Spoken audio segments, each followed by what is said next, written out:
Welcome to the fall gathering of the Asia Forum. I'm Alka Bagri, trustee of the Bagri Foundation.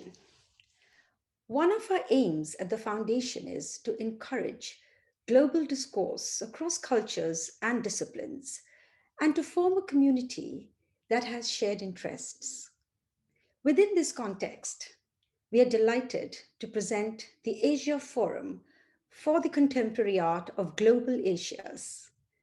This platform has been created for the first time to bring together some of the finest minds in the world of contemporary art. Our first online gathering was earlier in the spring. Today is our second, leading up to the Venice Biennale in April 2022, where we can hopefully meet each other in person. Asia Forum is the brainchild of curator Jael Kwan, supported by the Asia Forum Council, consisting of Hammad Nasar, Tain, and Ming Tiampo. I would now like to invite Ming Tiampo, Professor of Art History at the Carleton University in Ottawa, Canada, to kickstart the program today. Thank you.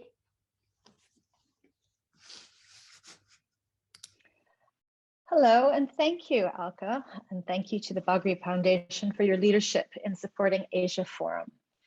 Asia Forum is a discursive space created by independent curator, researcher, and leader of Asia art activism, Jael Kwan, and co-developed with council members Hammad Nasar, researcher, strategic advisor, and curator, and most recently, the current British Art Show and Turner Prize exhibitions, as well as Tain, the head of research at Asia Art Archive, and myself, Ming Tiampo.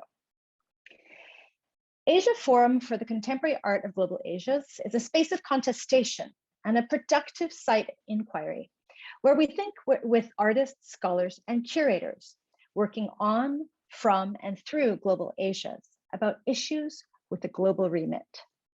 Critical to our project is the question of how does thinking from Asia, from global Asias, allow us to think differently?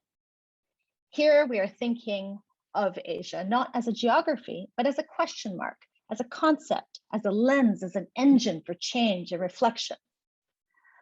Today's program responds to the rise of digital currencies and non-fungible tokens, as well as the climate crisis, which is ongoing, in order to highlight urgent themes of liquidity and global circulation, from the circulation of capital and commodities to the creation of value and its imbrication with questions of social relations, land, and ecological crisis, liquidity in a far more concrete sense. We will begin with a presentation by Lawrence Lek, followed by a short response by Hammad Nasar. Then we will move on to an exposition by Rui An and brief remarks by Tain, followed by a presentation by Tita Salina and Irwan Ahmett in dialogue with Jael Kwan. Please do write to tell us where you're joining us from. And also please feel free to put your questions in the chat box below. We look forward to discussing all of these ideas with you. Without any further ado, I hand this over to Hammad Nasar. Thank you, Ming, and welcome everyone. I'm Hammad, and I am one of the, along with Ming, John, and Annie, one of your hosts for today. It's my great pleasure to introduce Lawrence Lek, an artist, a musician, filmmaker with a background in architecture. Lawrence was born in Frankfurt to parents of Malaysian and Chinese heritage, raised in Southeast Asia, and lives in London, where he makes what has been described as existential sci-fi. So in his work, you would come across pop stars that plagiarize themselves, AIs that search for freedom, and you confront humanity in its fear of obsolescence. With that, I'm going to pass over to Lawrence, who will then sort of share an element of his work with us for the next 10 minutes or so, and then we'll have a short conversation and then sort of circle back with everybody for a wider discussion at the end. Handing over to you, Lawrence. Great, thanks a lot, Hammad. I feel sometimes when I am asked to describe my work, calling it existential science fiction sounds a bit dystopian. But really, I'm interested in, I guess, what is it? In language, it's called the future past tense. What is the future of our past? And so even though I'm creating these speculative ideas about, the shape of things to come, I'm really interested in how they're really reflections of what we are in witness today. So I will just share my presentation. I want to start with my 2017 film, Geomancer. This is a kind of poster for it, and it's set in Singapore in Marina Bay. And basically in this poster, I just wanted to convey the main themes of the work. Firstly, it's set in Marina Bay, which is, the kind of casino and skyscraper building in the background. It's set against the backdrop of AIs who have learned to play games. This is the Go board symbolized there. And the main character is a AI surveillance satellite called Geomancer, who's come down to Earth in the hope of becoming an artist. So I was trying to bring together this, I guess, narrative, this coming of age story that's, a kind of very common trope or genre in film, together with the landscape of Singapore as this like hybrid real and artificial environment that I know really well. So I'm just going to play a short excerpt that kind of explains the backstory of the film, which is set in the year 2065 after this unnamed environmental catastrophe has happened. 深蓝兴起以后，仙境仅仅维持了1年，但是没有人想到过另一场战争，一场与自然的战争。接下来的夏天，我们在淹没中，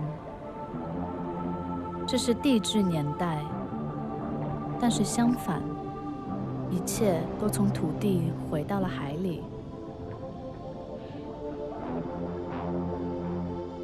人们在虚拟现实中寻找安慰，他们遮住他们的眼睛去看。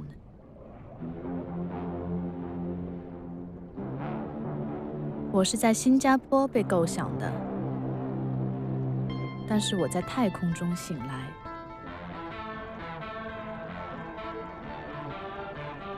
20年来，我一直是南洋的哨兵，我的眼睛睁得很开。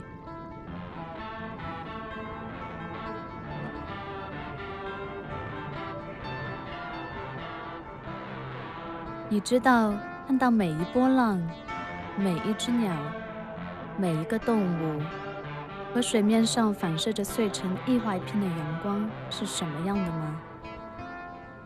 要看穿水，直到鲸鱼都不敢游泳的深度。而且不仅仅是看，还要记住一切，把每个细节琢刻成神经网络，永远的全面回忆。So in this, which is, I guess, from the first, the film is about 50 minutes long. I wanted to think about how do I bring together this idea of this super intelligence with a pure capacity for computation, and what kind of, I guess, identity or consciousness that would bring. So also, not only is it this super intelligence being created out of nothing, but really specifically, it's been, Geomancer has been made from the kind of military industrial complex of Singapore itself. So how to bring together these fundamental ideas was really kind of key. So the self-portrait of this coming of age artist actually follows this journey from when they start up in space and they come face to face with the realization that basically they themselves are an industrial product rather than this kind of free will being of consciousness. They come down to Singapore and land in Marina Bay, and they come to face with the history of their own production and the limitations of a search for identity in a time when they also, I mean, they are an industrial product.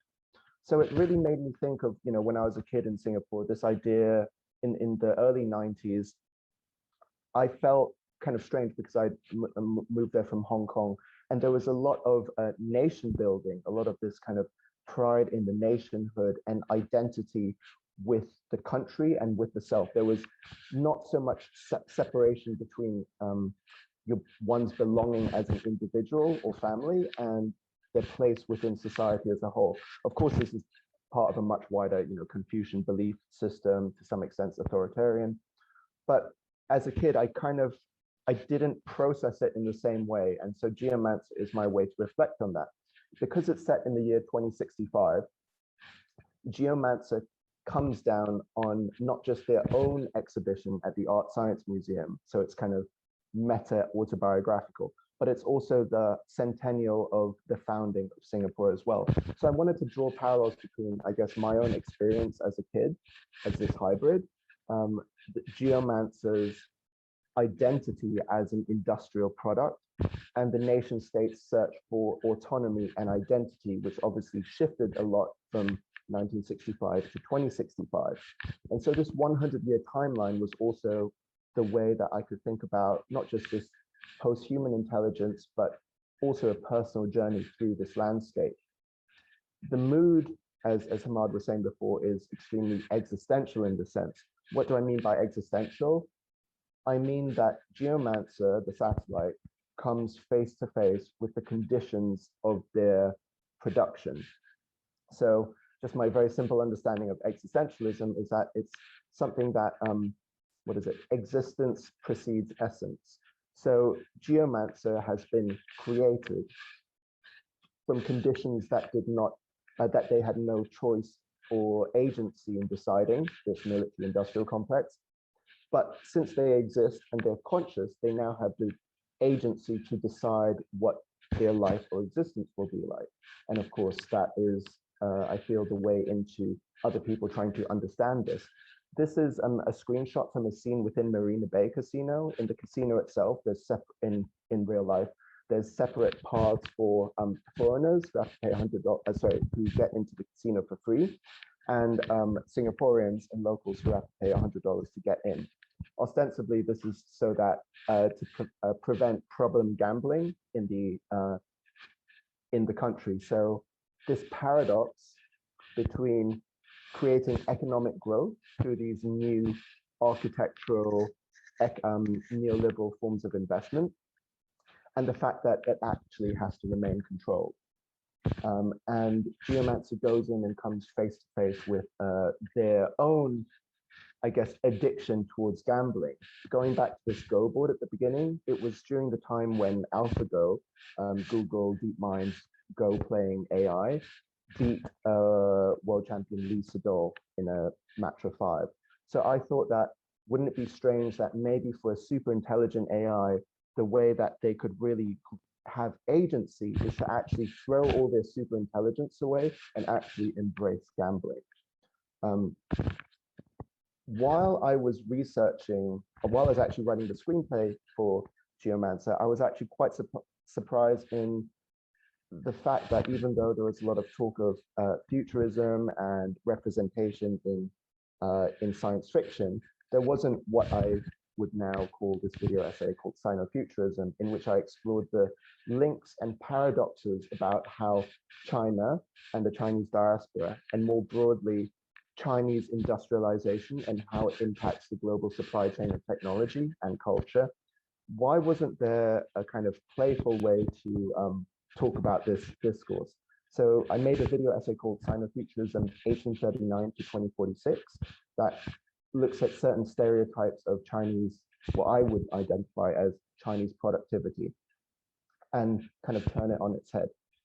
So I had kind of 7 key, what I call key stereotypes of Chinese production: copying, gaming, computing, labor, studying, and gambling. And I made this video essay that dealt with it. So I was trying to, whereas Geomancer was about this existential search for being, here I was actually, instead of making a CGI film, so in Geomancer it's all made with 3D computer generated animation that I made in the video game engine, whereas for Sino-Futurism, trying to stay true to the subject matter about the representations of China, both from the inside and from the outside, it was made purely using found footage. In this kind of split screen, we have a reenactment of the AlphaGo match against the Chow Yun-fat film, God of Gamblers, on the bottom. Later on in this brief series of work, I was also really interested in trying to create like a long form meta project that connected these worlds together into this, I guess, Sino-futurist world. So in this, which is the video game 2065, a group of future AIs have found my video essay Sino-Futurism, because in 2065, by the year 2065, I predict that they would have watched all the stuff that I've put online, much like we are watching right now. And they actually use this Sino-Futurist agenda to identify with and use it as a manifesto for their collective. They have created this video game called 2065 because people spend all day playing video games against AI, because in this utopian dystopian scenario, all work has been taken care of. And so the existential problem is what to do with our time. The exhibition itself was in K11 in Hong Kong, which, as some of you know, it's an art move. So it's a combination of art and shopping. So this combination of art and entertainment through video games and gaming is really something that I was interested in exploring, because I would just briefly say that I feel sometimes that personally as an artist, I'm also a content creator, not so different from an Instagram influencer, except my field is high culture, and I'm creating these experiences for people to enjoy and to possibly like critique different parts of reality. Sometimes it takes a form of kind of immersive exhibitions, and sometimes it takes a form of video games and films or kind of musical performance.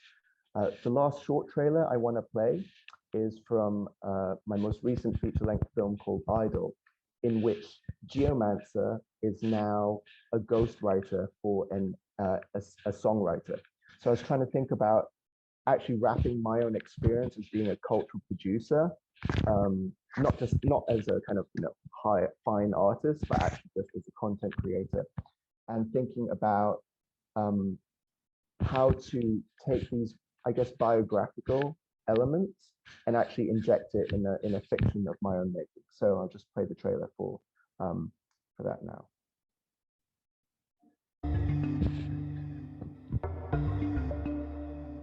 当心你的粉丝 Diva， 有一天他们需要你，接着他们会删除你。还有些时间完成这首歌，难道你不想永远活着吗？永垂不朽，我不想，这不是困扰我的问题。我们的世界已经由外转向里，机器学习只导致了通用的规则。这是人工智能的真正遗产吗？在没有建筑师的情况下生成建筑，没有音乐家的音乐，没有影响者的影响。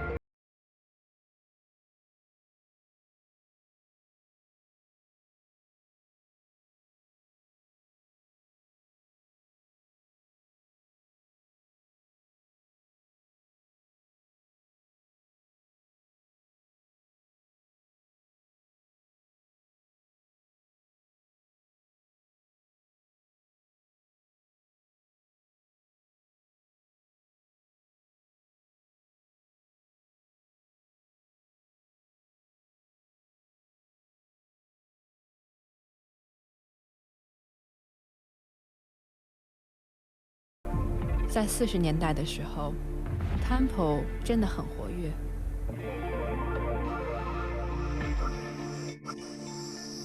我每晚都去。我在那儿遇到了所有的明星、制片人和设计师。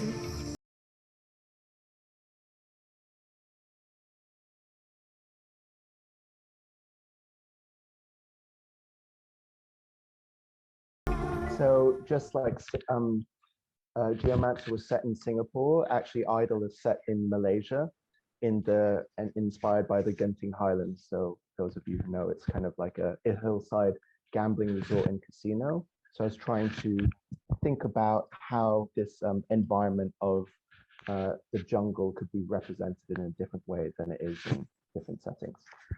So, thanks.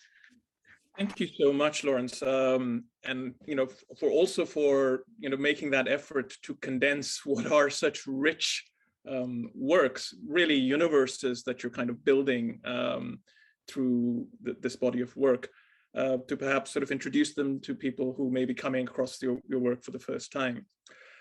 Now, as somebody who has come across your work in other settings, one of the things that I wanted to ask you to perhaps reflect on is that nature of the format. So you're using CGI techniques, you're using gaming engines, and as of right now, we are seeing your work in a flat screen, which is quite often how the gaming experience works. But my own experience with your work, at least 2 or 3 different places, has been very experiential. And it creates a very different engagement. And given that you can't actually control all of these elements, how do you sort of make peace with what bit gets sliced how and experienced by whom? Thanks, Ahmad.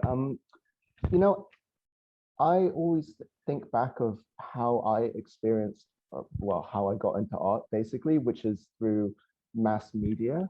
And I think what's interesting with mass media is that if there's a book you like, or music that you really care about, or that somehow resonates with you, like with a book, you don't care about the paper that it's printed on. It would be great if it's like a hardback edition signed by the author and so on.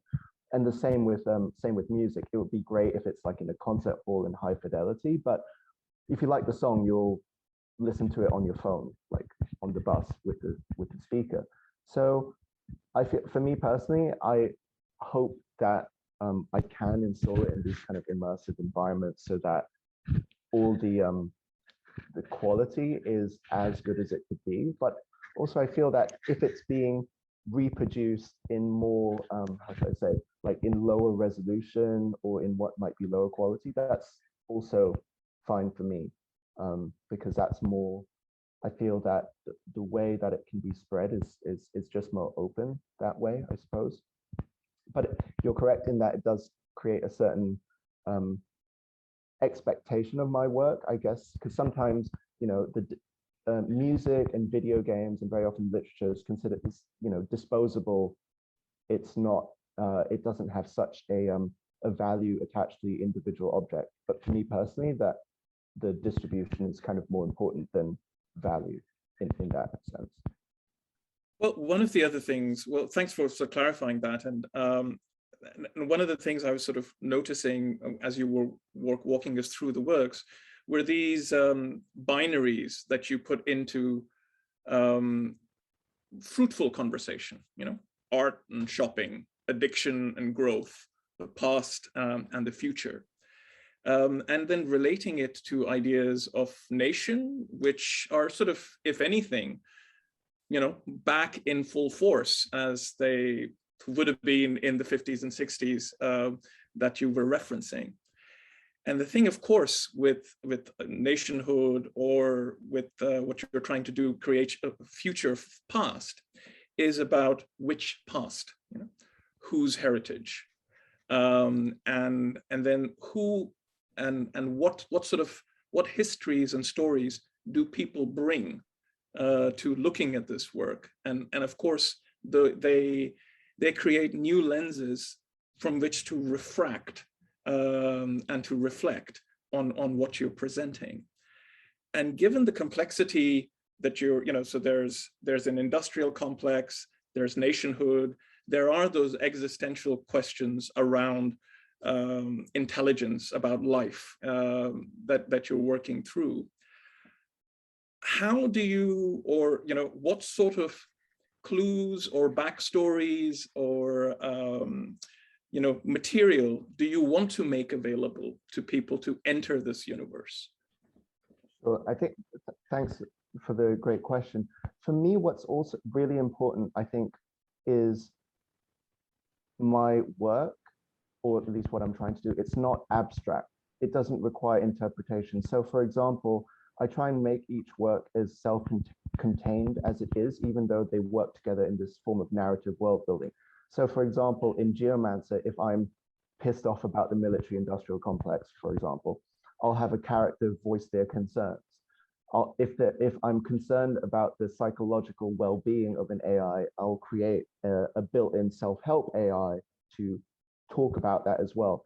So I think the benefit of fiction is that you can embody these different points of view in a voice, and this is nothing unique to art making. That's just conversation and communication.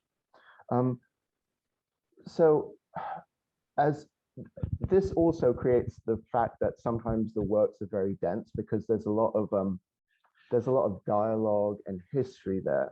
And actually in more recent stuff, I've kind of like stepped away a little bit from the grounding and Sino-futurism or whatever, and spelling these things out entirely, and not quite letting the work speak for itself. But for example, if the reason I'm saying it's representational or simulation and not abstract is that if I'm saying it's set in Singapore, it's within a representation of Singapore or of the jungle. So it hasn't been processed through abstraction, basically.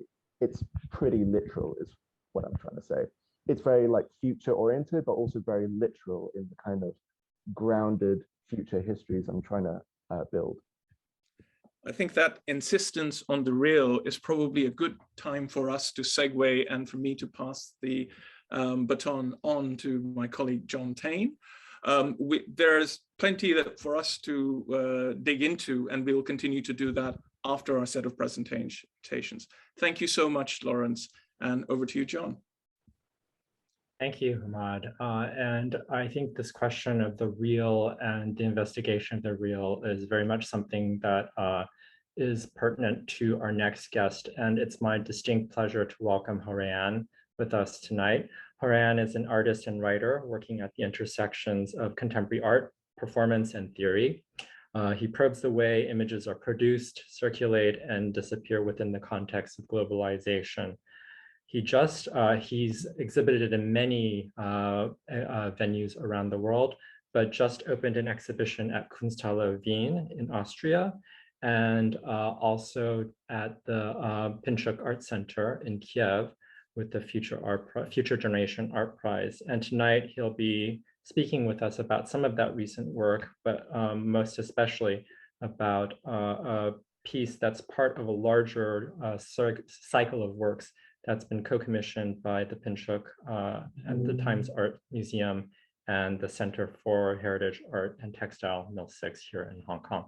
So with that, I'm going to hand things over to Rui An.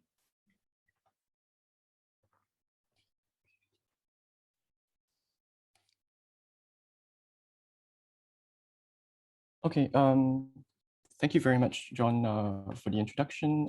As John mentioned, my work generally looks at systems of power within the context of globalism and governance, and focusing on the flows of labor, technology, and capital across kind of transnational contexts, as well as across different historical timeframes.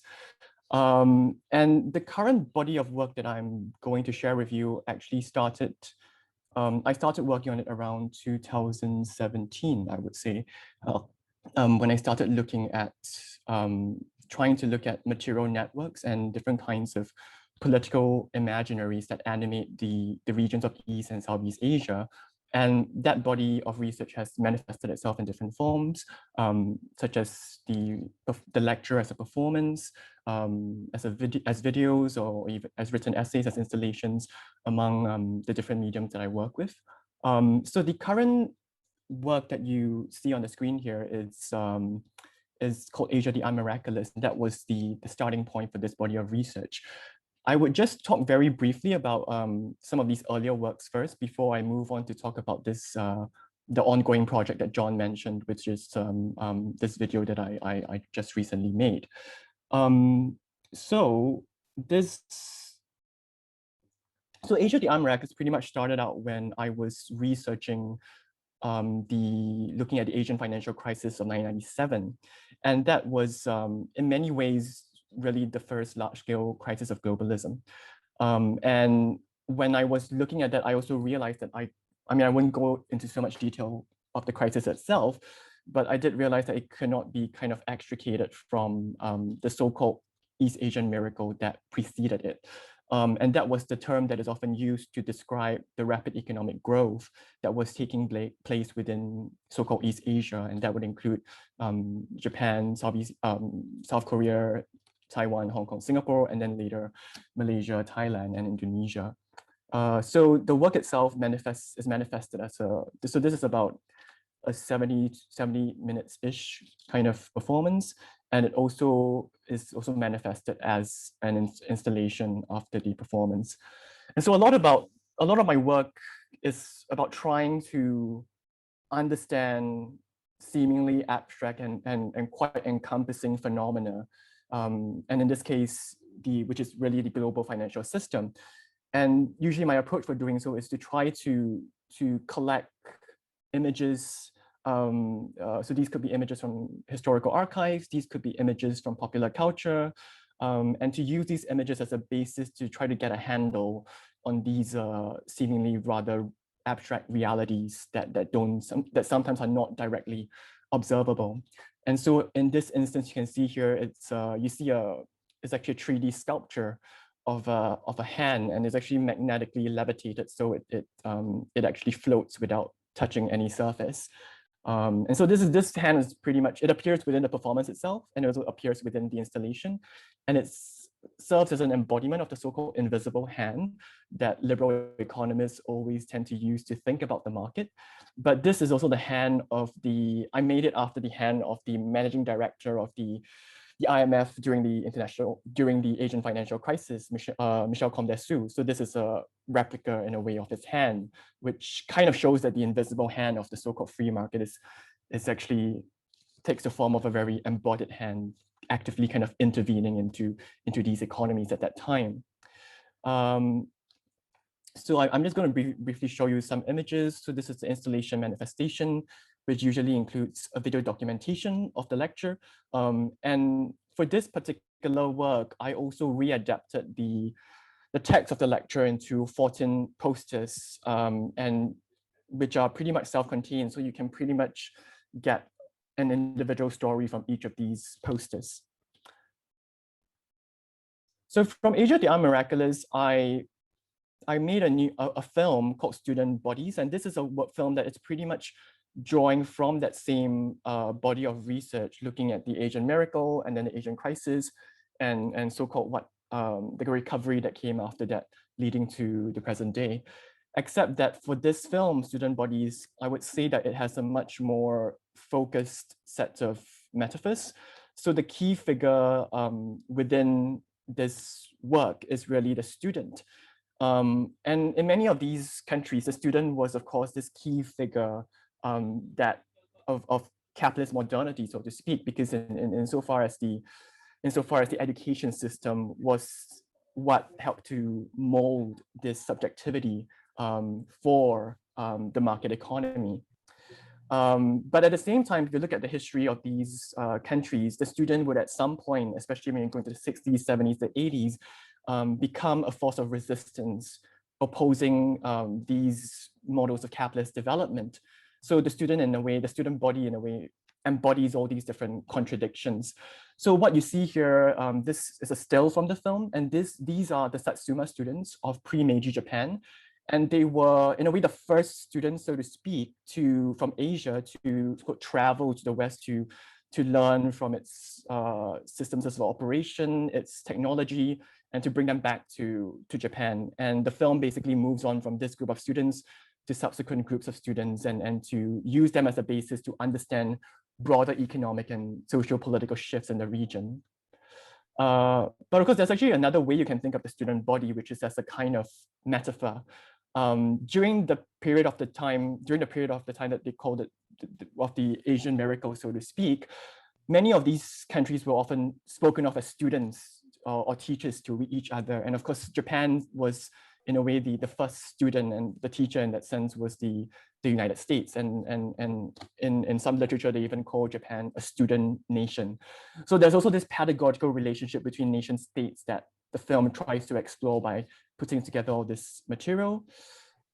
I would say the main difference between the performances and the documentation of the performances and these videos are that in student bodies, for example, you don't really hear my voice, and it's always my tendency to remove my voice when I'm not in a kind of making a performance, so to speak. So in this history is instead narrated by distorted and ghostly voices that you hear in the background that you can only understand through the subtitles. So this two works became, I mean, they pretty much started my research looking into these different kinds of material networks and circulation of capital within East and Southeast Asia. And that pretty much provided the premise for me for my current body of work, which actually looks more at China specifically, and specifically China's political economy after the economic reforms in the late 70s. And to a certain extent, it was a kind of natural progression because China's economic rise would follow quickly after the rise of many of these other East Asian economies. And China was also actively kind of trying to adopt lessons from them. But complicating this process is, in the case of China, would be the legacy of socialism. And so in these subsequent works that I'm currently working on, there is a question of, how, really the socialist apparatus that is inherited, that is brought forward into this current capitalist system, how it, changes the political economy in quite fundamental ways. The film that I'm currently working on, or the project that I'm currently working on, tries to look at these sort of developments through one industry in particular, and that is the textile industry. And this is a work that was initiated partly through a residency that I did at the Center for Heritage Arts and Textile in Hong Kong, as John has mentioned. And that was when I started to look at the textile industry and to try to use that to look at that history and to understand these broader socio-economic transformations. So I will show you an excerpt, a short excerpt from a film that came out of this project. So actually this film is called Lining, and it's actually originally my plan for this whole project is that there are 3 chapters corresponding to different moments in history.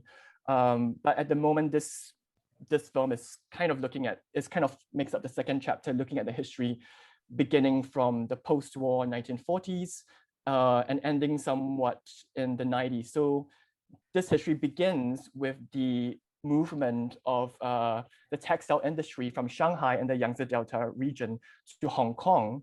So you see the very rapid industrialization of Hong Kong. But then once you get into the 70s, when China starts to open up, into the 80s, when this industrial base starts to relocate, so-called back to China, you see an even more rapid process of deindustrialization. So the excerpt I'm going to show you is happening somewhat in the middle of the film, and it talks about a very important moment, which is the 1972 Canton Fair. And the Canton Fair is a trade fair that is held in Guangdong in China, and that is usually it used to be the only occasion when foreign businessmen would be able to enter communist China. And of course, the way they entered China was by first transiting through Hong Kong.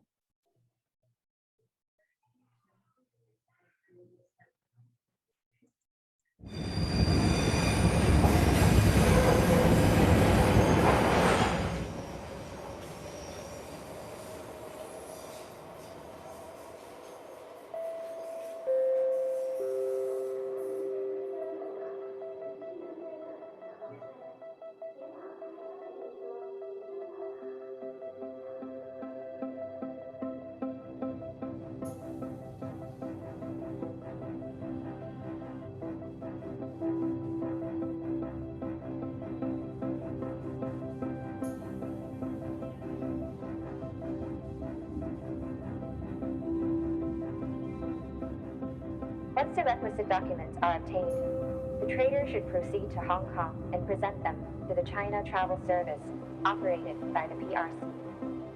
A round-trip ticket from Hong Kong to Canton, including one meal and transportation to and from the train station in Canton, may be purchased for the sum of 126 Hong Kong dollars. The trip takes approximately 7 hours. The train, which leaves in the morning, travels from Hong Kong through the New Territories to the Chinese border station at Lo Wu, where, after a few hours' wait, lunch is served. Once at the border, the trader must leave the train and walk across the bridge to China. After lunch, a Chinese train is boarded, which then proceeds to Canton. Arrival in Canton is in the mid-afternoon, and the trader will be taken to his hotel.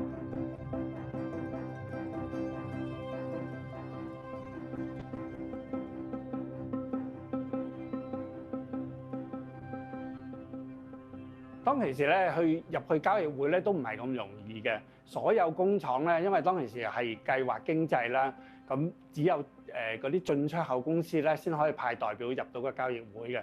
咁當其時咧就都係啱啱開放啦，改革開放啦。咁嗰啲酒店咧就只係有3間嘅啫，就係咁。然之後咧就交易會對面咧有一間東方賓館啦。咁大部分外商咧去到交易會咧都係住依3間酒店嘅。咁而我哋咧就通常咧第一日咧就會入去裏邊嗰個場啦，去睇下我哋想買嘅嘢啦，想去洽談嘅嘢啦，咁大家去由一個 round， 咁但係實際上咧，我哋要去談嗰個講嗰個貿易啊，我哋想攞幾多配額啊，或者我哋另一個季度或者明年咧想買啲乜嘢，要攞到幾多額咧，我哋通常都會請嗰啲領導人啊、經理啊，咁到出邊去食飯嘅。咁當其時咧就都好搶手嘅，大家都係要一早咧要寫個請帖啦，我哋啲中文啊要好好啦，去做一個請帖出嚟咧，去幾時幾日咧去請嗰班有份去安排出口嘅經理咧一齊去外邊食飯。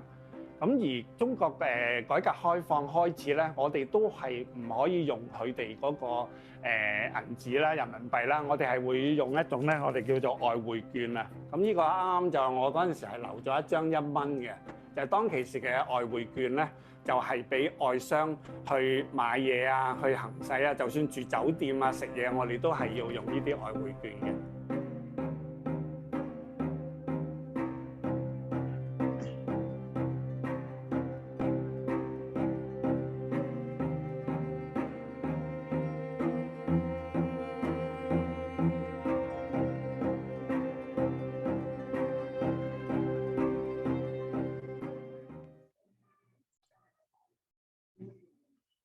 So I'm just going to quickly talk very briefly about this project because I think we are running a little out of time.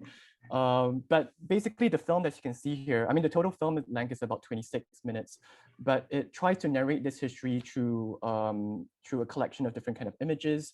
So you have these footage that I filmed at these different locations, including, for instance, this is used to be the site of one of the first cotton mills that was built in Hong Kong after much of the capital moved from Shanghai to Hong Kong. And then at the same time, there are also all these different interviews that I had with different people in Hong Kong who kind of experienced this history. So for example, Auntie Yi here, she is used to be a former machine operator working in these cotton mills. And then Albert, for example, is a factory manager whose voice you heard in that excerpt. And so he would personally have experienced this entire deindustrialization process because very often he would be the ones who sold these secondhand equipment, the secondhand textile equipment from Hong Kong to the mainland in the time that mainland China was opening up. And so a lot about the film, on one part, the film was about trying to kind of uncover some of these traces of industry in Hong Kong, because to a large extent that deindustrialization process happened so quickly that actually it was very difficult for us to even locate some of these textile machinery that we wanted to film. And in fact, most of them, some of the scenes where we had to look for where to find these machinery, those were actually filmed in China, and we spliced it together with interviews that we did in Hong Kong. But also one very important moment which you see in the excerpt is actually the trade fair, the Canton Fair, which was this site where what you really saw was this kind of change and this kind of understanding of technology. Because after 1972, which was the year when American businessmen were first allowed to Canton Fair, the Chinese government had a major policy shift, which was that they decided to import technology from countries that they considered capitalist countries, so that were capitalist countries, so Japan and France, for example. And this used to be something that they would never do. So that began a process of, you can say, a kind of disarticulation of technology from political ideology, and that pretty much created the conditions of today. So the film actually ends going back to the same. So this is Tu Gua Wan, where we started in the film. In the film, we start off in Tu Gua Wan, where some of these cotton mills were first established. But Tu Gua Wan today is also a site where you see massive kind of property redevelopment. And there's actually an interesting kind of relationship to the cotton industry itself, because if you look at many of the companies that started out as cotton mills and that are still operating in Hong Kong today, actually virtually all of them are now real estate developers. So real estate also becomes this very this interesting space to kind of examine this turn from an industrial economy to a kind of financialized space. And actually that is the kind of direction I'm going into for the later chapters of this project, which I think could not only help to kind of understand the predicament of Hong Kong today, but also the broader questions of around Chinese capital in this day and age. Thank you. Okay, thank you, Rui An. That was incredibly rich and fascinating, as the comments in the chat kind of suggest. And I was wondering, I think that it's kind of great to have you and Lawrence together on this, because I think, whereas as Hammad was saying, Lawrence is thinking about existential science fiction or maybe speculative fiction, thinking about the kind of the future, but grounded in the present. What I think one way of understanding what you're doing this work in some ways is thinking about a genealogy of the present in the recent past, and but one that's very materially grounded.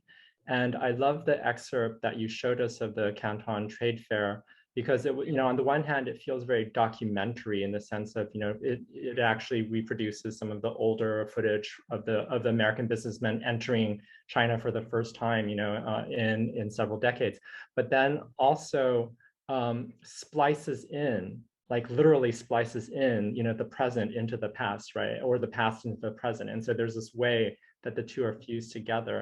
And I was wondering if you could talk a little about this way that you have of working with images, which is like kind of like about that kind of like the dialogue or the dialectic between the present and the past that you're researching. Sure. I mean, maybe just to note, so this film that I showed is usually shown on LCD wall, so usually a 3x3 LCD wall. So the composition that you see in the video also plays with that format, especially when the image starts to split up into these discrete sections. And I guess, so on the one hand, there was this trying to play with this, material structure of that display itself. But at the same time, I also, for me, like, it's like putting these two images together, for me, like they are a way of mapping continuity, but also discontinuity at the same time. And that is also kind of, I mean, it's actually quite a different experience or interesting experience when you see this film on an LCD wall itself, because usually when you look at an LCD wall, you're supposed to look past the frame or the material infrastructure, because they are just seen as a kind of technical requirement to compose the image. Of course, that is until the image starts to adhere to these discrete sections of the LCD wall itself. So for me, like, that is also a moment when that material infrastructure of the LCD wall itself kind of comes up in that sense, in the experience of the work as a video installation. And that I think that also for me relates to this, because a big part of this narrative, there's this kind of technological element, or this question of technology that haunts this entire period. And I mean, back to your earlier point about how this kind of present and the past speak to each other, I think this question of technology is also a very, very contemporary issue, especially if you think about the issue of Chinese technology. And if you were to go back to, if you think about the 70s as this historical period when the Communist Party was trying to, sever the link between technology and political ideology, to think of technology as somewhat a technical question rather than a political question. It seems as if this there is a kind of repoliticization that is happening right now, but not along the lines of, let's say, capitalism versus socialism, but in a more kind of say nationalist lines or even more kind of a outdated binary, so to speak. So I think for me, like, the Canton Fair is a very kind of productive space to think about when we think about these kind of contemporary geopolitical tensions. Yeah, and what I love is that also that, you were actually here in Hong Kong not that long ago. One of the few people from outside Hong Kong that I've been able to see in the past a year and a half, let's say. And so it's great to see, and you were in the middle of filming this. So, and so this part that you sort of excerpt from is kind of grounded here in Hong Kong, kind of, based in the history here. But you mentioned that you're thinking, this is kind of ultimately extending into China. So can you say a little about, how you think of developing this? Yeah, because I think that history of the textile industry is, I mean, in the narrative that you see here, it begins after the industry has already moved to Hong Kong. So there's actually an earlier history in the 1920s of the start of the textile industry in China, in the Shanghai and Yangtze Delta region. And actually, I mean, earlier in the talk, I mentioned that I'm interested in, these flows of labor, technology, and capital. And I mentioned them in this sequence partly because the entire work looks at these three terms in a kind of dialectical relationship to each other. But I think in different historical periods, you also see that one term become extremely dominant over the others. So in the earlier historical period, let's say in the 20s, just prior to the communist takeover, you see that labor is actually that dominant term that comes to structure all other social relations. I think when you come to the 40s, and especially this moment in the 70s that we are talking about, technology becomes that dominant term against which all other terms kind of revolve around. And the last chapter, when we talk about finance, when we talk about real estate, I think that's when we really look at money capital as taking on a kind of autonomy in itself. And I think it speaks to the state of the world that we are in today. Yeah, well, thank you. I think that's, kind of really thinking about technology and capital and finance and kind of the way that they all fuse together and come together is a really kind of really tantalizing glimpse into the project. And I'm sure I'm not alone in saying that I'm looking forward to really seeing the whole cycle. But at this point, I'm going to hand things over. Speaking of real estate and development, I'm going to hand things over to Annie, who I think will be talking about related topics with our next guest. Firstly, thank you so much, Lawrence and Rui An, for your brilliant presentations that critique different systems and the development and transformation of resources while thinking about futures, past, and the contemporary. And we continue this journey of tracking ideas of imaginary and material capital with Indonesian artists Irwan, Ahmett, and Tita Salina. They are known for their performative and provocative works that address planetary anxieties in relation to environmental and ecological injustice, especially their long-term project related to the Ring of Fire, the region most prone to natural disasters, as well as traumatic histories caused by persistent ideological violence. Today, very excitingly, they will share reflections from their 5,600 kilometer journey that they undertook for the making of Decapitated Capitals, a work in progress that took them from Jakarta to East Kalimantan. So this is a journey through space and time from the current capital to another future and past of Indonesia or ancient Nusantara under the Majapahit Empire in the 14th century.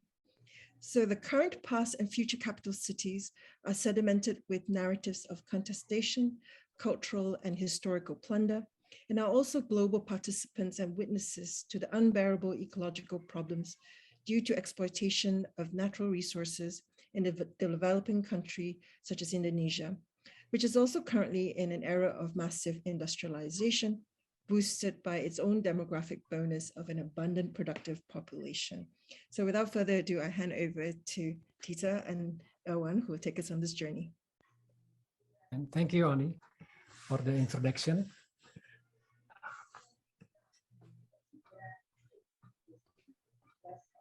Okay, we're going to start the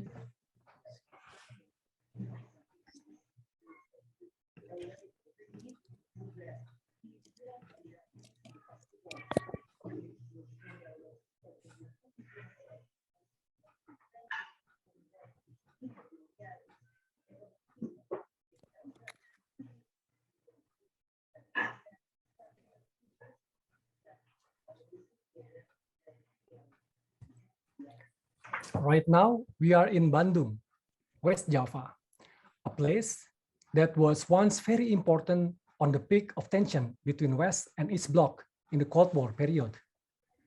The Bandung Conference of 1955, or people call it the Asia-Africa Conference, was attended by 29 countries, bringing up a typical utopian agenda of newly independent countries from the cycles of colonialism. The euphoria and solidarity from that event had created stories which effectively to eternalize nationalism residue that was very problematic today. A few hours ago, there were a series of world leaders meeting at the COP26 Climate Summit in Glasgow, Scotland. From the documentations of those leaders is hardly or even not seen the presence of Asia-Africa spirit. The ego or idealistic ideology in 1955 has shifted to be the economic reconciliation strategy, which is proven as the vehicles of countries that were poor to become economic giants. What were they talking about? Were they discussing orangutan? Or were discussing a Posut Mahakam or Irrawaddy dolphin that are only 88 left? Were they discussing the indigenous amid the threat of the majority's superior identity? Of course not. Usually, it is typically masculine conversations, whether it's about power or territory. For example, it is about the border issue in South China Sea or the tensions in Myanmar. Topics related to the power of the military are more masculine to discuss. Following the news about this summit, I am more and more convinced that the human population on this planet is under the control of the elites, where actually in the colony of proboscis monkeys that is constantly pushed away from human activity, the alpha male could have 5 to 7 wives. And in most of their colonies, there is one central figure that keeps its colony equilibrium. Not the alpha male, but a most respectful female. It's able to reduce conflict. So when this equilibrium keeper got killed, division follow with violence would soon arrive. Hey, Irwan, we are not talking about the conference of monkeys, are we? Do you have a speculative assumptions about what those important people are talking about? Yeah, it's the monkey, but Biden said in a speech of Director's Office US National Intelligence last July 27, President of the superpower said that Jakarta is sinking due to the climate change that's been haunting all over the world. That statement about the moving capital from Jakarta to East Kalimantan has prompted us to do a road trip for 5,600 kilometers back and forth. From the decapitated capital, Jakarta, we traced along Java, including the north coast, then crossed to East Kalimantan, where the new capital will be constructed. Please let us share a small part from a big narrations about ambitions, industrial characteristics, and the desire to colonize. The threat of sea level rise is not only happening in Jakarta, but the threat is widespread to the north coast of Java area in unimaginable scale. A striking area of coastal erosions also occurred in Pekalongan. In 17 years, approximately 300 hectares of land was inundated by seawater. And one of the fastest growing cities in Indonesia, Semarang, didn't miss to develop its coastal area by reclamations. The aggressions area of 288 hectares is mostly contributed by urban development of the coastal city. In spite of that, it also experienced a wide erosions of 248 hectares. Well, to find out how a civilization was destroyed, we made a visit to the ancient capital of Nusantara, which is now already 2 meters below the surface. The Majapahit Empire is believed to rule the territory where modern Indonesia is located today. Even its narration is claimed to be one-sided by our founding fathers when freed from Japan in order to strengthen a national story that's capable of binding the diversity. Although our knowledge about this lost civilization is very little.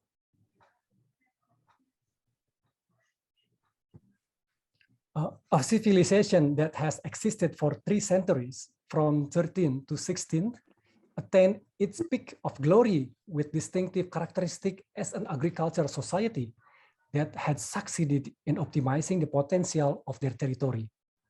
Fertile soil due to volcanic eruption, abundant water from rivers, and notable ability to irrigate farms had made these people in Majapahit era become the first crazy rich Asian in Nusantara.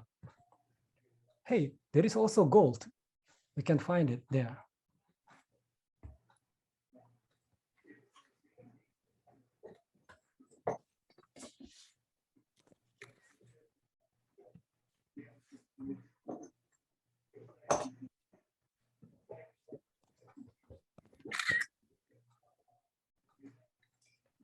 These animal bones are proof that people at that time could control large animals such as buffalo, horses, and even elephants to help farming through collaborations among them. In order to optimize it, stories and myths were created. Hinduism and Buddhism are the main basis to unify the similar stories. It is very hard and even impossible to find human bones because most of them were cremated.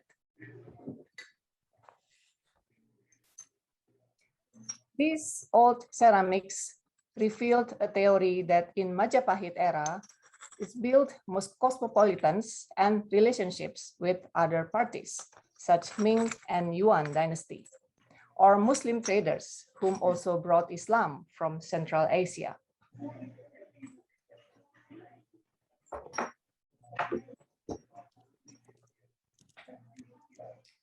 These civilizations during the Majapahit kingdom was very close to terracotta.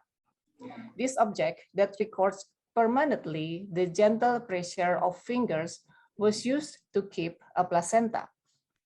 This tradition is still carried out by modern Javanese today, where in Javanese belief, the placenta is a sibling that must be treated as important as the baby.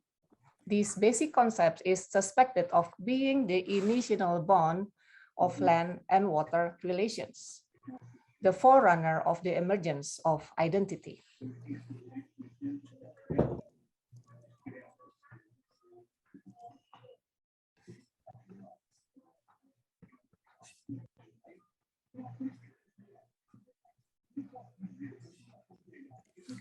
while we observing the remains of civilizations 2 meters below, our fate met with a new friend that we call the left eye. This could be a strange phenomenon. People didn't bury their bodies, they cremated them. How could this head be separated from the body in such a pathetic state? Was left eye preyed by the now extinct Japanese tiger? Was left eye a victim of natural disaster like a landslide, flood, tsunamis, or volcanic eruption? Was left eye a murder victim? Pembunuhan ini. Ini mas, ini bolong nih mas tuh. Our initial interventions was to ask a person who claimed himself an intermediary between the two worlds through ritual dance. According to him, left eye was killed by the sibling due to the conflicts related to unrealized lust and greed. Was left eye a king or queen? Was left eye a rebel? Was left eye an ordinary farmer?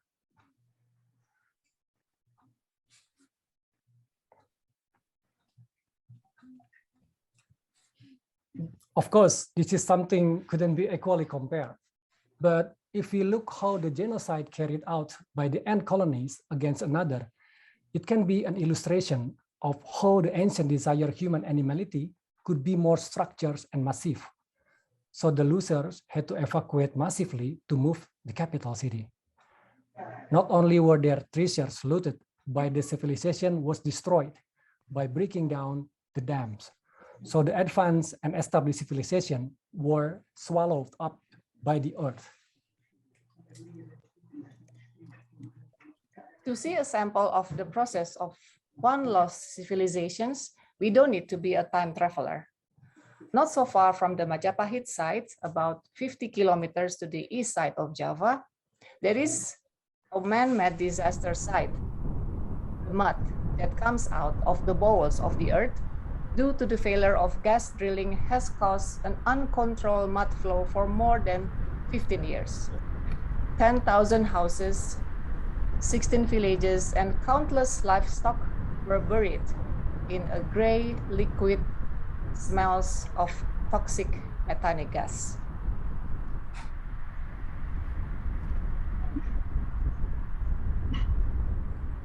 When I dived into the mud, the light disappears, just a faint darkness. I feel like being in a womb. It was warm, soft, and fluid, but could kill me at any moment. Could it be left eye suffer the same strategy, the same tragedy as me a few centuries ago? From the ancient capital in the 16th century, we continue the journey to the new capital in the 21st century. Moving the capital is actually not a new idea. It has been discussed since the first presidents of Indonesia, and this plan was suddenly announced just a couple months ago. With some luck, we entered the site of the new capital, which felt strange. This place that would be sacred to ultranationalists and capitalists is filled with polluted air due to overloaded timber carrier trucks. The residents are industrial plant workers with unhappy expressions, while on the other side, it's filled with indigenous Dayak people whose culture, forests, and lands are amputated.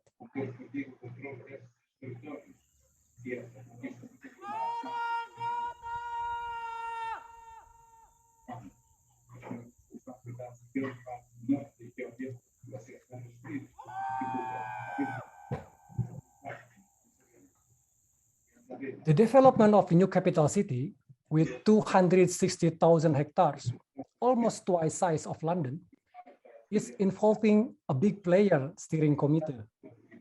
Among them are Tony Blair, a former UK Prime Minister, Mohammed bin Zayed Al Nahyan, known by his initial MBZ, a crown prince of Emirates of Abu Dhabi. Masayoshi Son from Japan, the current owner of two well-known unicorns in Southeast Asia. Last week, the ambassador of AU for Southeast Asia come to East Kalimantan and explore potential investment there. Artists, TikTokers, architects, urban planners, academics, world-class consulting companies arrive like a tsunami accompanied by land speculators who are busily looting profits from this prospective capital city. No orangutans, no proboscis monkey, no hornbill birds. There is only a great ape with an industrialist characteristic called Homo sapiens. Finally, our mission was achieved: to plant a time capsule in the area that will become the most important architectures for the future of Nusantara. It contains a prophecy, utopia dreams, or a symbol of a very expensive effort that is unfortunately in vain.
Thank you.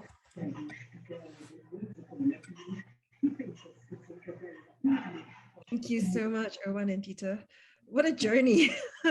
I feel like when we met in 2019, I think that was the last time we met in real life in Jakarta, was when you actually were telling me about thinking of Jakarta and you wanted to build this boat. And I was so like excited. I wanted to come with you.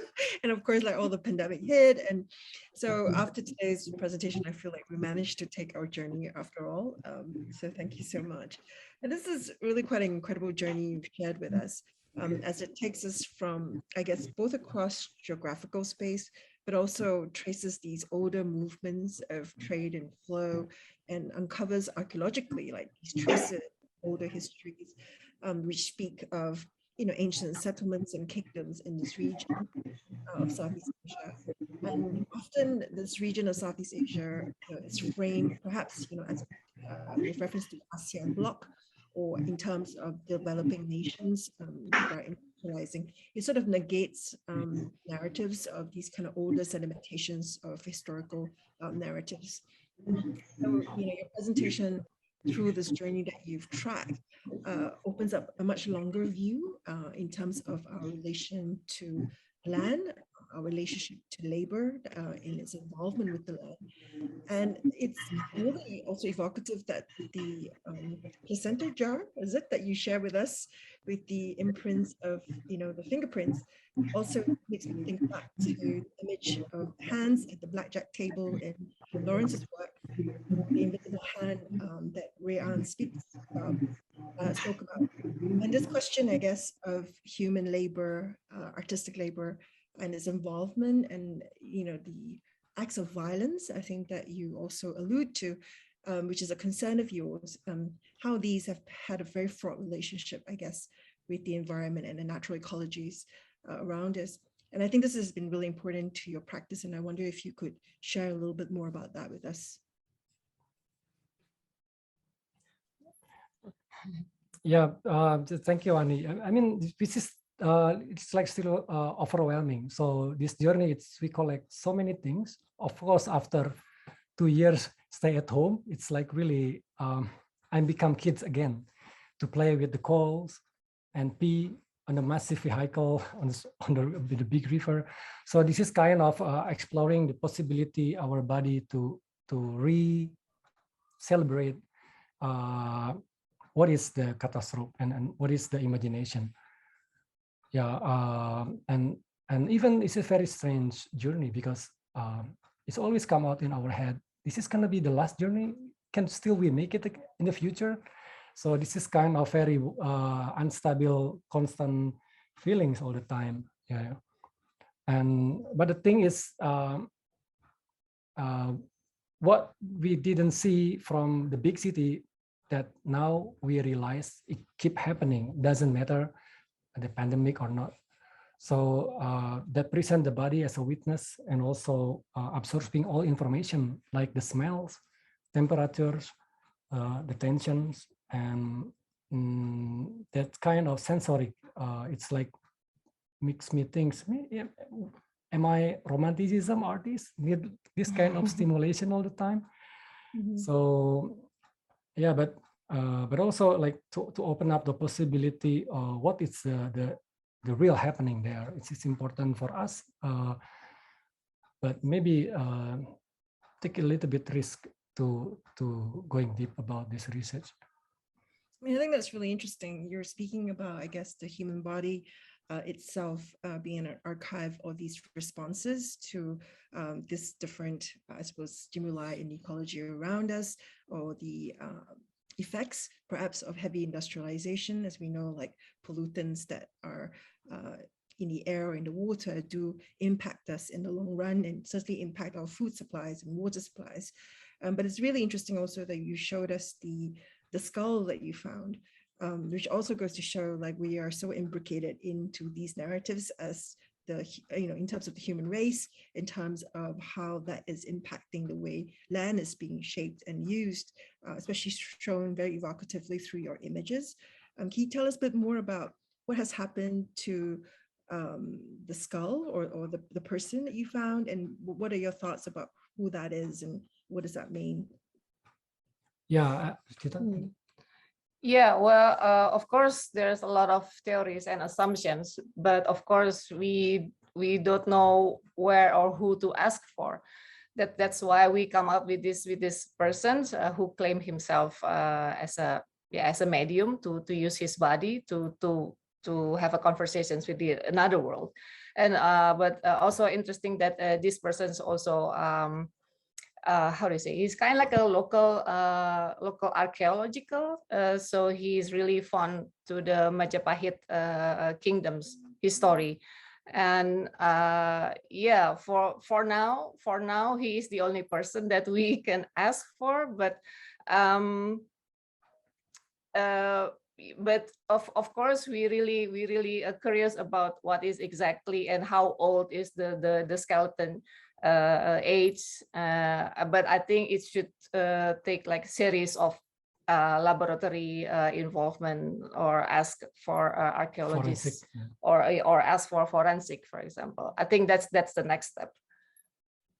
But yeah, for according to his assumption, so this person could be he or she, and this person was killed because of domestic how do you say, problems, domestic arguments with the siblings. Yeah, but I mean the strange feeling when we encounter the human remains, right? It's very strange. Things feel connected with this object even already 2 meters below surface or a centuries ago. But this is like from real humans, and how we have to pay a respect to this poor person. Yeah, we're thinking maybe, is it like we need to bury it again in the proper way? As, but what is religion? I mean, 200 years ago, maybe Java is still Hindu or Buddhas. When we make this ritual into the Muslim, it's going to be problematic. You know? I mean, that of course speaks to a complex religious history as well of Indonesia. But it's also such an interesting comment. You say that to find the remains of the human person within the grounds, which should be quite a natural place to find, it feels very strange. And yet, of course, we have these different problematic encounters with human remains within institutions that seem very normalized as well. So there's so much here that we could really unpack, I think, in relation to how we frame our encounters with land and history. But in being mindful of time, I'm going to hand over to Ming Tiampo, and then we'll all get a chance to further this conversation together.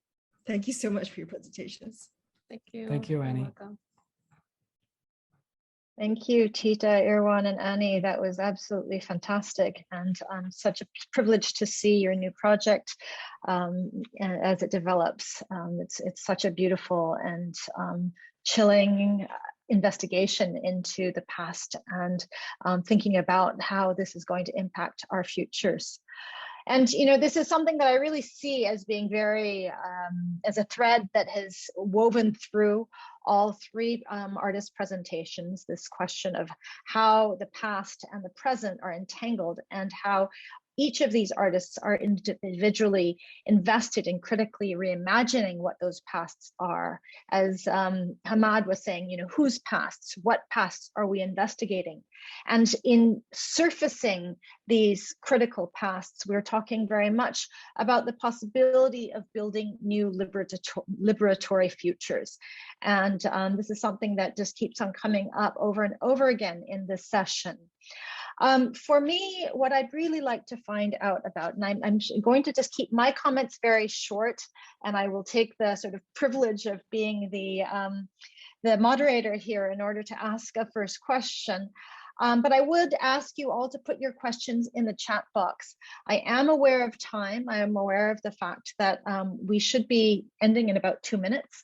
But given the richness of these presentations, I think it's really important for us to take maybe 15 minutes more to do a little bit of discussion and to sort of dig deeply and understand what the entanglements are between our three artist presentations.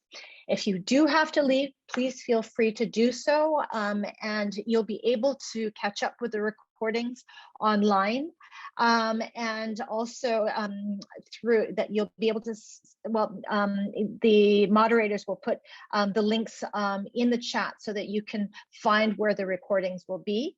And please also do catch up with us in Venice in the spring. So the question that I wanted to ask our artists, and maybe is everyone here at this point? Okay, perfect. is really a question about capitalism, because I think that fundamentally that's what links all three of your investigations, and are your investigations of liquidity, of capitals, of capital, and really trying to understand what the relationships are between our recent pasts and our presents, and seeing how they are entangled.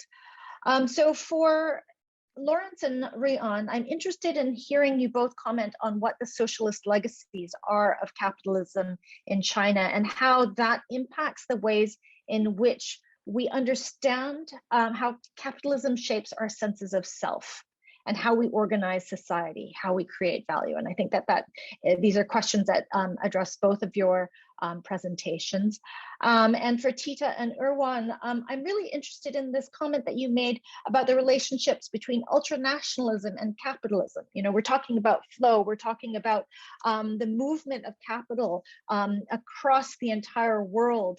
And very rightly, you point to the ways in which ultranationalism and capitalism can and are linked. And I'd like to hear you comment on those relationships, please. So whoever would like to start first can do so. Otherwise, I might choose I'll just Lawrence, say, perfect. I was going to choose.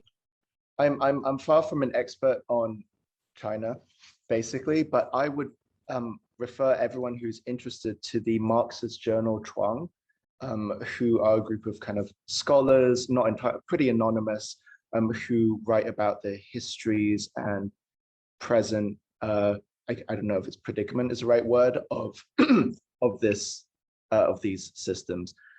I think as a amateur sociologist, all I can say as well is that I feel these larger terms, capitalism, socialism, actually, in what I've observed, is just, it doesn't exist as a thing. There's only specific instances and histories of people trying to think about what they are.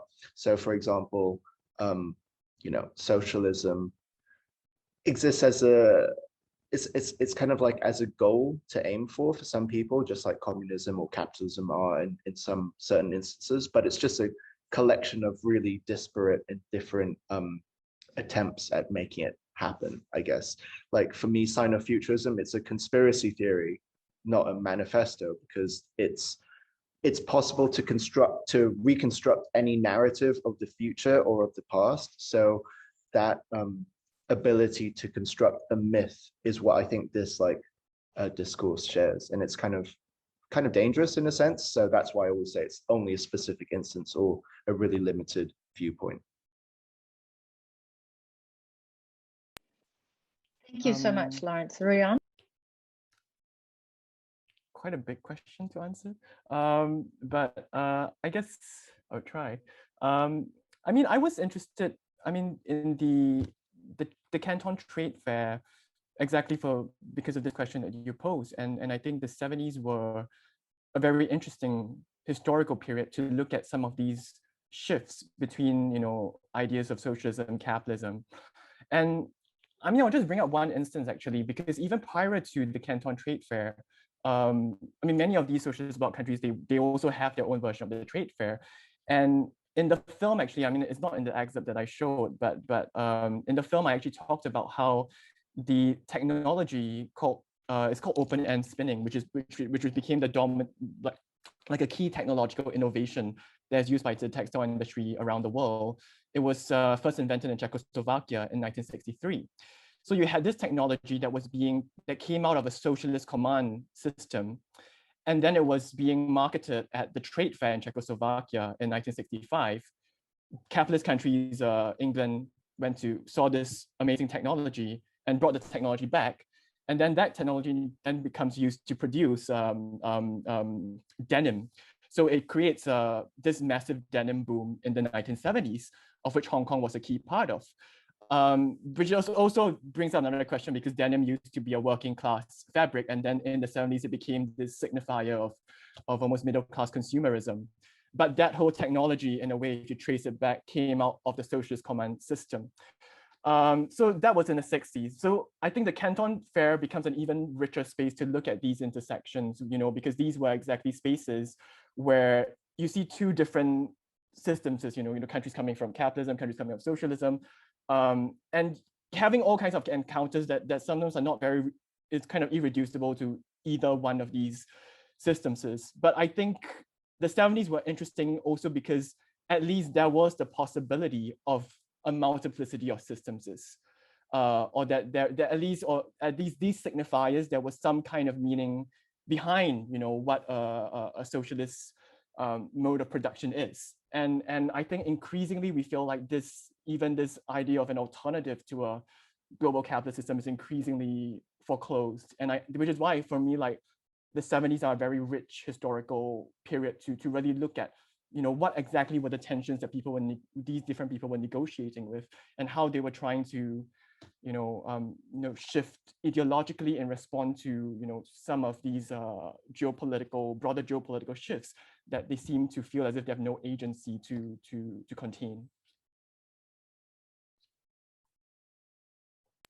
Thank you so much. These are really exciting and interesting conversations. And I think just in the interest of time, I'll hand it over to Tita and Irwan to think about what the relationships are between ultranationalism and capitalism that you brought up. Well, it's a broad question, but I would like to answer from architecture's mindset. So for the example, one of the standing point of the architecture plans for the new capitals, it's the shape of the myth bird who adapted from India, actually, the Garuda, right? That's Vishnu bird, it's a giant bird, vehicles. But there is no eagle, there is no Garuda in Kalimantan. Even in Java, they're almost extinct due to the human activities. So by bring this myth or eagle shape of the architectures to the Kalimantan, it is like represent how nationalism works. As a diversity of nation in Indonesia, we need always an enemy to keep unite, or maybe to refresh the myth constantly to keep this more effective collaboration in a large scale. And when it's come, of course, who is the idea? I mean, in the 0 kilometers of the area, every person we ask, they don't have no idea, even they don't agree to have this capital in their own territory. They really worry about the impact for the long term. But in the sake of capitalism, the money comes to them easily, and they just sell the land and the memories to the capitalist mindset who come to the capital in the dramatic way. And because this like easy and cash and carry era, right? I mean, today people are very lazy to invest in a social process. So money is a very effective way to bribes, to do a corruption, or even to buy an artwork.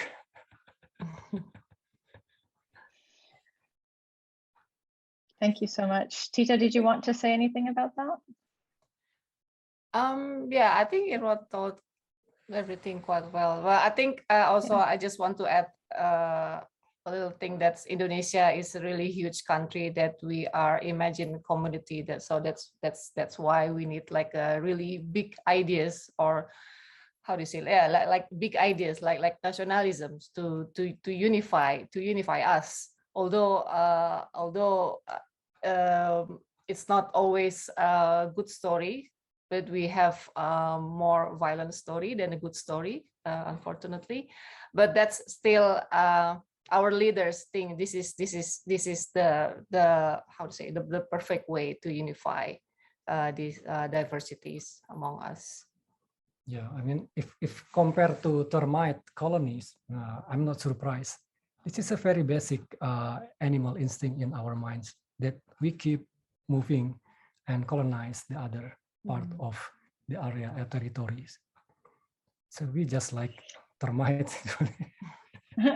We're just like termites. Actually, that's a really interesting way to sort of bring together our reflections on liquidity in terms of capital and also in terms of environmental destruction, and to think the ways that capital feeds into the current crisis that we're in. We have some questions from the audience. In particular, let's see, we have two from Mahan Moalemi, which I can maybe paraphrase a little bit and combine. He's addressing Rui An and Lawrence, but I think this is these are questions that can also be asked to Tita and Irwan in terms of basically the relationship between aesthetics and politics. You know, where, you know, he asks Lawrence about the question of genre and what kind of genre Sinofuturism is, if it's based on other types of genres. And Rui An, he asks about the question of determinism and teleology when it comes to doing such a historical project, and asking if there are ways of leaving spaces for exit or reentry, and what are the potentialities of abstraction. You know, I think that that's something that Rui An and Tita and Irwan also are engaging with very effectively in their work, and in the ways in which they use abstraction and poetics. So I'd be curious to hear what you all have to say about that relationship between poetics and politics.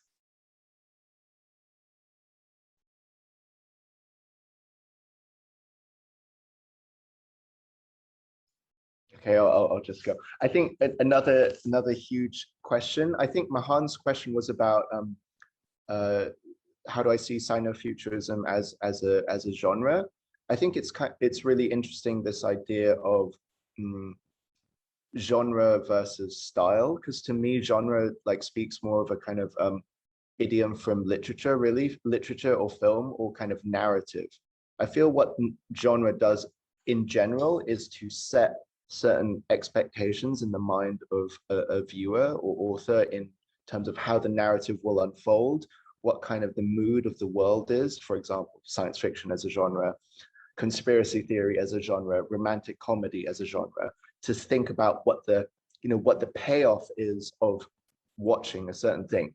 So I think if it's manifesto as a genre, I think the payoff, like let's say Communist Manifesto, the payoff is meant to be that you buy into the worldview that the manifesto is creating. But for me personally, like I was saying, a conspiracy theory as a genre it's similar to a manifesto in that it wants you, the viewer, to believe a certain speculative theory about reality and history that might not necessarily be true. So it's kind of it's meant to be persuasive, I think. But my video essay is specifically meant to be anti-persuasive. It's meant to just be like all of these tools that are trying to persuade you of a certain point of view are actually incredibly biased. So it's a counter manifesto in that sense of genre. Thank you. Like a sort of toolkit for criticality in this age of post-truth, perhaps. Rui An? Maybe I'll just take it. Yeah, I guess for me, I'm interested in history in different registers. So actually, I guess in the two films that I mentioned, Student Bodies and this recent Lining Films, there is of course on the one hand, there's this chronology that you see, which goes from one year to another, which for me kind of represents the kind of abstracted form of history, which for all its abstraction, you know, it does come to determine our political and social realities.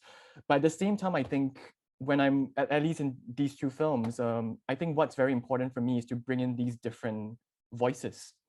And the film itself, this in Lining, you also hear these different voices coming from these different perspectives. And some of the things that they, and it's also not just about the multiplicity itself, but also a different scale of experiences. So on the one hand, you have this narrative of the Canton Fair, of geopolitical encounters at the fair. But actually, you also have stories of, let's say, a machine operator. And actually, I mean, I didn't show that excerpt of where the machine operator was talking about experiences, but actually that whole process is just really talking about how she operates the machine and how her hand is almost like a supplement to the machine itself, in the sense that her manual labor is essential to the functioning, the smooth operation of the machine. So I think for me, it's very important that these different registers that come to kind of complicate each other. And so that's why the film is structured as such. Thank you. Tita and Irwan, do you have any thoughts on this question? Perhaps Tita will answer. Yeah. You go ahead first. Yeah, we would like to show this. Maybe our genre is inspired by these creatures. I'm sorry, perhaps this looks like an abstract, but actually this is a fungi. This a species of fungi that attacks a moth. So we found this fungus in one of the original forests in Balikpapan city, in Kalimantan, in East Kalimantan. So this fungus is called zombie ant fungus. So it attacks the brain, not the brain, the nerve of insects like moths, ants, butterflies, small animals. And then when it attacks the nerve, then it controls this animal, like this moth, for example. So this moth cannot fly to the place where it wants to go. All their nerve was controlled by this fungus. Automatically they try to find the light, and then after that the fungus grow into the body and spread to other insect. Yeah. Yep. Yeah. Yeah. So this is very inspiring. I think maybe this is our genre. This really want to do like this fungus. That's beautiful. I love this idea of, you know, the fungus as a sort of liberatory aesthetics, you know, that infiltrates other creatures. So we have one last question, I think, before we have to go. There is a question here from Bidisha. A question for Lawrence Lek, inspired by a comment that Irwan made about creating art under lockdown and regression to a kid-like state, opening up new paths to creativity. How have the pandemic and lockdown affected your practice? Is your work from 2020 now different in means or ends from what you created before? I am particularly interested in your composition, music, and soundtracking. Thank you, Bidisha. Thanks for the question. I mean, I think the kind of perverse, paradoxical thing is I was, you know, making work about, you know, people being isolated by technology in 2019.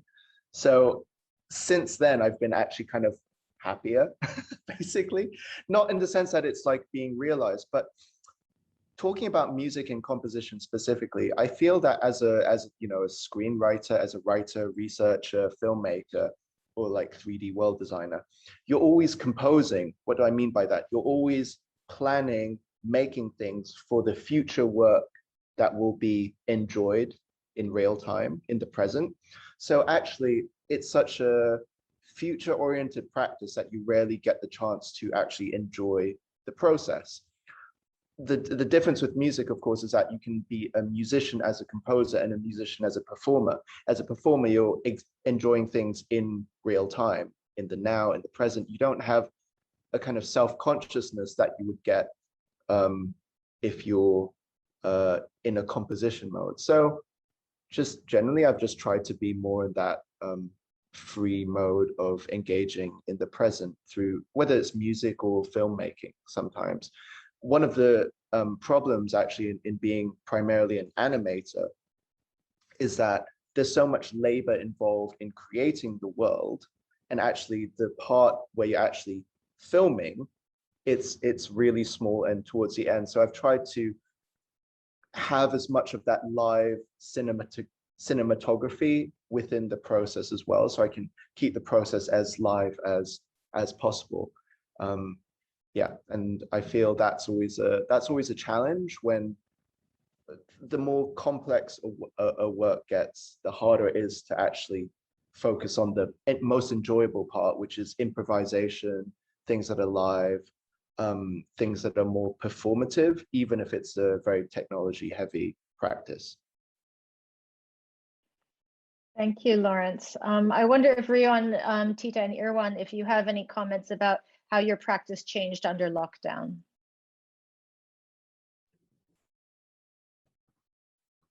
Who's first? How did your artistic practice change under lockdown? Yeah, so we are like I thought before, it's like a kid. So we become like enthusiasts with like the biology, nature, or evolution process, because we stuck our body digitally all the time. So when we go outside, the sound of nature, it's like stimulating the very archaic feelings. That's touch the sensibility our artistic practices, and we just like a very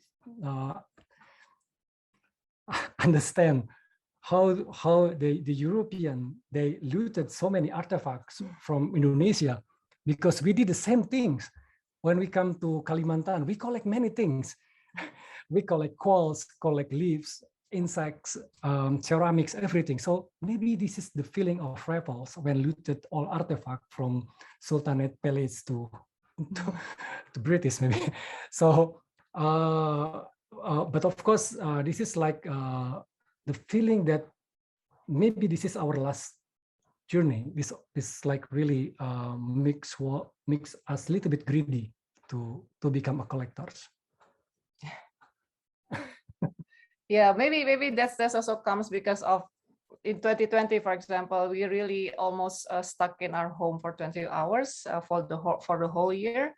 That's also of course influence about our practice, because before through traveling or journey, it's really our vehicles to do observations, to do a research, but because we couldn't do that, so somehow the attention to the journey shifted to the more domestic research. Like for example, last year, the first project we produced, it was mostly about ants. And how the ants colonies in our backyard. Yeah, in our backyard, and how the ant species could invade our homes and eat our leftovers. And but of course, it's really interesting also about what Irwan said, like a study about the non-human species and how it's really somehow we really have a similar behavior or characteristic, even with the ants, not only with other apes, other monkeys. Yeah. Does this make sense? I would think to learn orangutan language, so perhaps in the future we could speak with them. Yeah, I think like for like actually just like Tita and Irwan mentioned, because a lot of my practice depends on traveling and being on site at these different locations. So of course there's been a real challenge trying to navigate that. But I was, in a way, I was quite lucky in the sense that I managed to still do like the residency at Chet.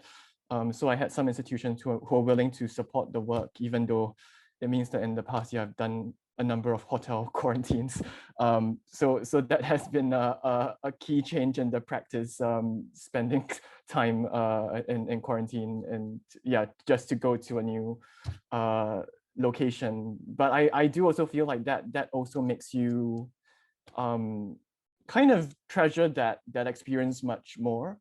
and to really, you know, the sense of being in a different location after so long, it's really precious. And I mean, I say this especially coming from Singapore, which is just like it's a city state. So there isn't really much of a hinterland to even go to. So I did appreciate the fact that I did manage to still produce some work even within the last 2 years.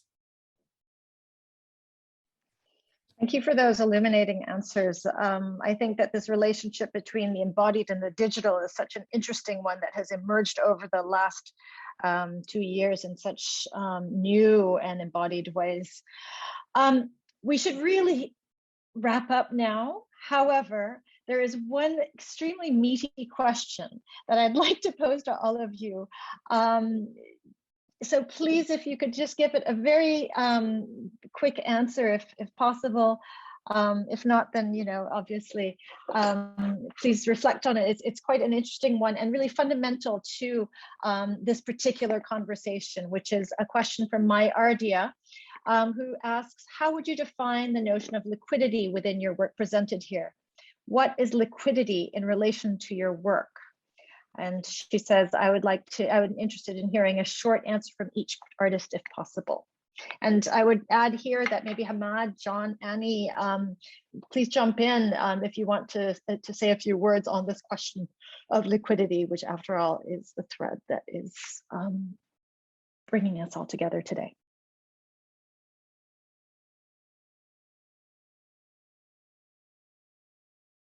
I'll just jump in quickly again. I guess short answers for me, liquidity, it's what I'm trying to arrive at is like this kind of state of flow between, you know, navigating different economic and social conditions of like producing my work. And because, you know, water is such a, I feel water is such an overused metaphor. So I try not to overthink the whole water thing, basically. And especially in Chinese culture, it can be like a massive cliche. So I think it's just a state of going with the flow sometimes. For me, I think of this quote by Akbar Abbas when he was writing about Hong Kong. He talks about how in Hong Kong, just as an example, the seemingly permanent can become temporary, or the temporary can become permanent. And I think liquidity is pretty much about that condition.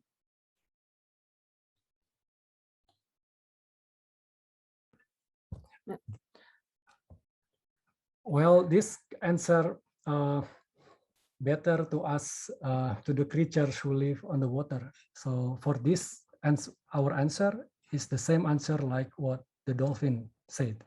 This is the answer. Oh, wait. Oh.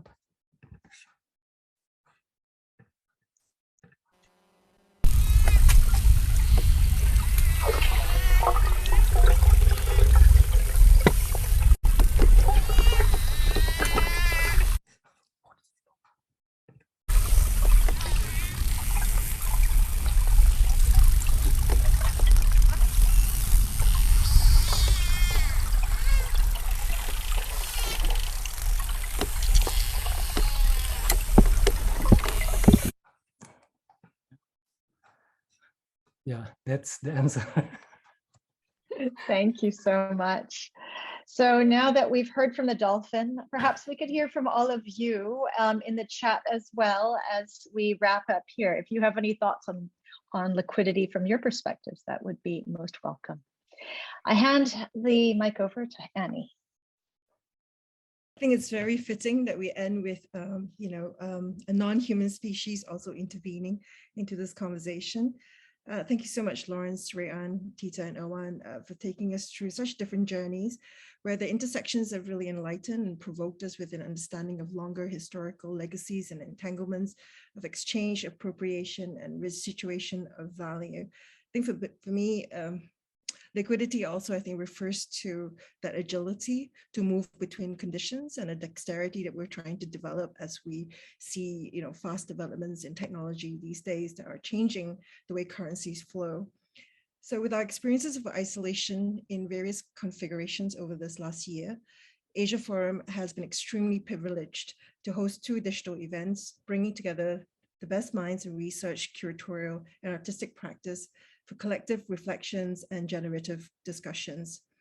The refocusing of attention through the lens of Asia has revealed layers of entangled histories that continue to embed and permeate new global developments, while keying in onto critical urgencies in art, society, and ecology. The video of this event will be made available for rewatching, so please do look out for our posts in the coming months.